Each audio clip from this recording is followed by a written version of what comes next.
ইমানদার পরিচয় দিল জান্নাতে যাওয়া যাবে না, বেঈমানের জন্য তো জান্নাত নাই। ইমানদার বলল জান্নাত হবে না পরীক্ষা ছাড়া। প্রত্যেকটা মানুষের জীবনে পরীক্ষা আসবেই। প্রশ্ন হলো পৃথিবীতেও তো পরীক্ষা হয়, হয় না? পরীক্ষা হলো একটা মান উন্নয়নের বিষয়। পরীক্ষার মাধ্যমে মানুষের জীবনের মান উন্নয়ন হয়, পরীক্ষার মাধ্যমে সার্টিফিকেট হয়, পরীক্ষার মাধ্যমে চাকরি হয়। কথা কোন ঠিক কিনা?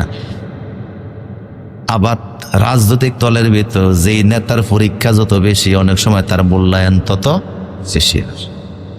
দুনিয়াবী জীবনেও পরীক্ষার অনেক গুরুত্ব আছে, চাকরিতে আছে, সব জায়গায় আছে। পরীক্ষার জন্য আমরা দিকে স্বাভাবিকভাবে যে পরীক্ষাগুলি হয়, পরীক্ষার জন্য একটা হল নির্ধারণ করা লাগে, পরীক্ষার জন্য প্রশ্নপত্র লাগে, পরীক্ষার খাতা মূল্যায়ন হয়, পরীক্ষার ফলাফল দেওয়া হয়, পরীক্ষার জন্য রেজিস্ট্রেশন করা লাগে, পরীক্ষার জন্য ফর্ম ফিল আপ করা লাগে। পরীক্ষার সাথে এই বিষয়গুলি জড়িত আছে না নাই?